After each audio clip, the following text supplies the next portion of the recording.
I think Leinster don't win that game without Jamison Gibson-Park on the field. He's option taking, his decision making. Not only that, but the precision and execution of his passing, elite. He's at the top of his game at the moment. And Leinster shake that semi-final bogey off with a dominant performance over Glasgow to go into the URC Final. They'll meet the Blue Bulls at Croke Park, and you'd have to say they are favourites going into the final for that one. But never mind about that. Let me know in the comments what you guys thought of this game, Leinster versus Glasgow. Who played well for you? Who didn't? Who was your man of the match? What did Leinster do right? What did Glasgow not do right? What can Leinster improve going into the final? Let me know in the comments. Hit that subscribe if you haven't already. Let's get into it. So we'll stay on Leinster first. Home team first. Good, yes, dominant performance. They probably never looked like losing, although they did also miss quite a few opportunities. They will definitely need to be sharper going into the finals, for sure. I think the one thing that I did pick up, and probably a lot of people picked up as well, Sam Prendergast's kicks off the tee. Now, in this game, not good, and it didn't cost them the game at all, and it didn't really matter because they were so dominant in other, scoring tries-wise. But going into the final, you're playing the Bulls, or going into any final, playing anyone, you want to be kicking your kicks. I think he missed 5 kicks or 6 kicks. That's over 10 points. You want to be kicking your kicks in a final. Absolutely. And out of all the criticism Leinster have copped over the past couple of months, you don't want to get to the final. And Sam Prendergast as well. You don't want to get to the final and let that be the reason they lose. So definitely needs either a kicker change, or, yeah, I don't know, he's putting the work in. He's putting a lot of work in. All kickers do. But, man, you don't want to be missing your kicks for sure. All right, so Leinster start off you could not have started the game better. Kick off. Tommy O'Brien gets the turnover. They go for the line out. Couple of phases. Direct running, back to basics. Strong running from their forwards. Gibson-Park controlling the tempo. And, of course, that flat skip ball that Gibson-Park does, he's probably the best in the world at it. He's looking here, but he's passing out there, and it's a flat ball. Dan Sheehan running a beautiful line, and they score within the first 2 minutes. And you're like, here we are. This is the Leinster that you're used to, that everyone is used to, and then how they can play. Their rush defense, I thought, got exposed early on from Glasgow. Glasgow beating them out wide, having options out wide, guys running from depth, the long flat ball from Tuipolotu that got them on the outside. But then after that, I feel like they worked it out because Glasgow had nothing. Yes, apart from the 2 late tries from Glasgow, Glasgow had nothing else after that first try because Leinster's defense coming up together, some guys rushing out but making those ball and all tackles. And those tackles were stinging. It was hard, tough tackles. Guys like Dan Sheehan rushing out of the line, Geordie Barrett. I think it was Penny, the one back rower, rushing out. Beard was fantastic like that as well, getting up out of the line, making those ball and all tackles. Obviously, Jimmy O'Brien as well, really, really good. And what I thought was interesting as well, so how calm and patient they were for their first try. So they got the turnover from that first try. They did the line up. And there was a few phases before Dan Sheehan scored. But everyone was calm. Guys were timing their runs well. Patient. It was good. But then the next 3 opportunities they get, it looked like everything just went out of the world. Very frantic, very rushed. The timing was off. They get Gibson-Park throws a long skip pass that goes out into touch. They get James Lowe, the obstruction call there, and then there was a late one, or another one as well, the third one in that first half there was a turnover that they had. So just while they were very patient and calm in the first bit that they got into the 22, the next 3 times, and this is where I say there was a few opportunities that they missed.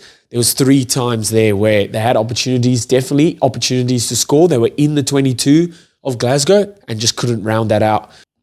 Jamie Osborne with no try with a forward pass, but that was fantastic. So they get the turnover. Jimmy O'Brien, ever present. He's a jack in the box. He's the Duracell bunny. He's ever present. Gets a little chip kick over, regathers, Gibson-Park forward pass to Osborne. That was a beautiful bit of play, but then rightly so called a forward pass.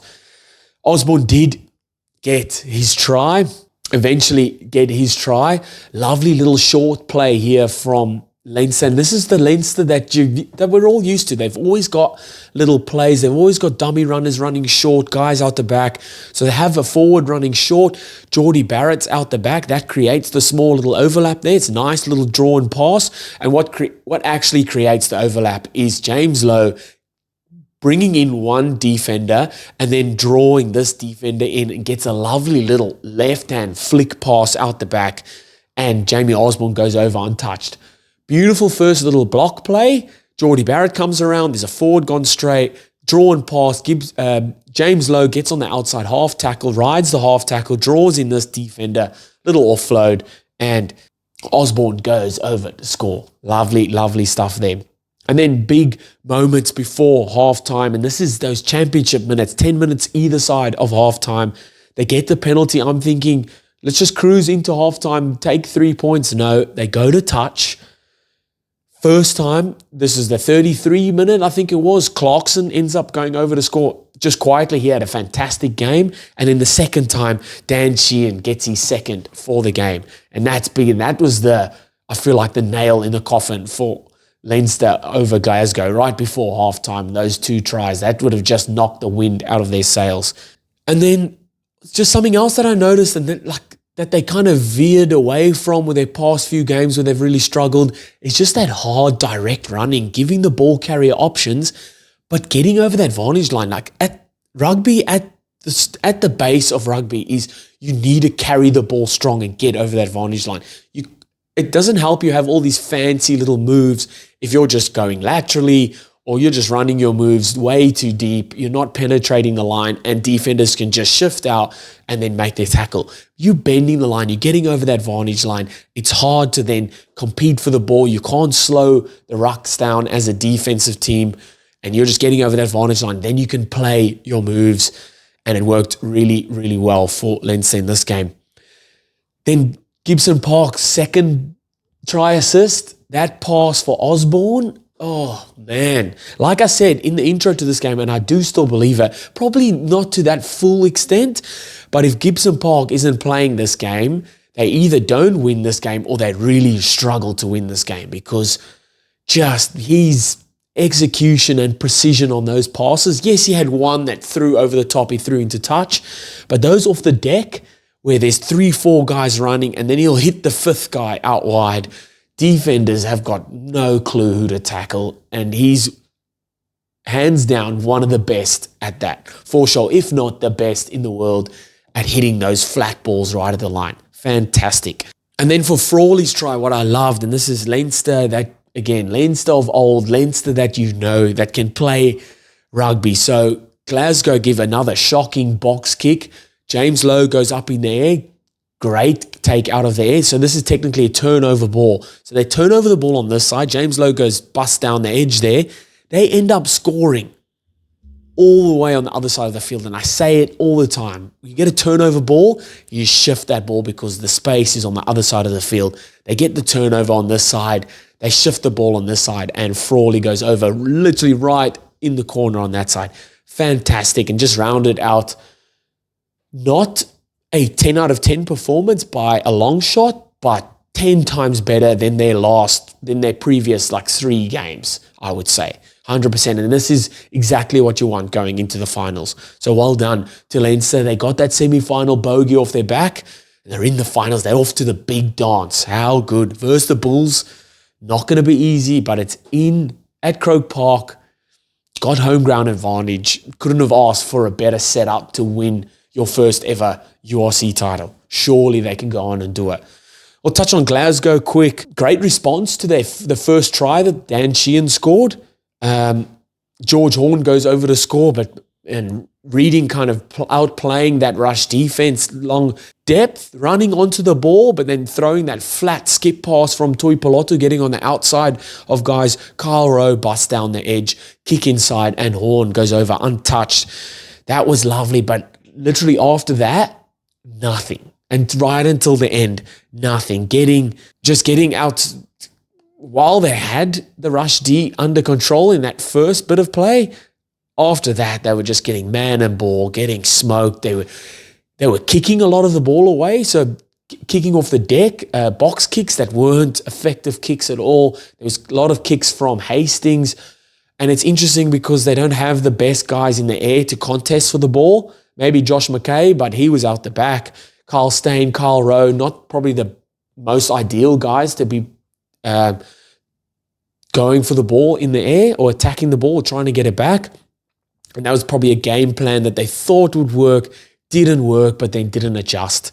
I mean, consolation tries at the end to Jamie Dobby. Tui Polotu's try was fantastic at the end there.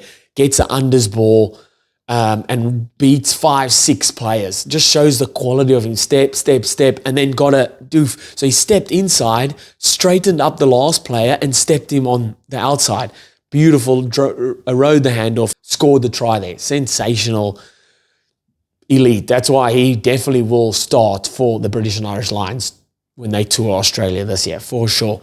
Not to be for Glasgow though. Leinster, they're in their final. They're in the final. How good. What did you guys think of the game? Let me know in the comments. Hit that subscribe if you haven't already. And I'll see you next time. Bye.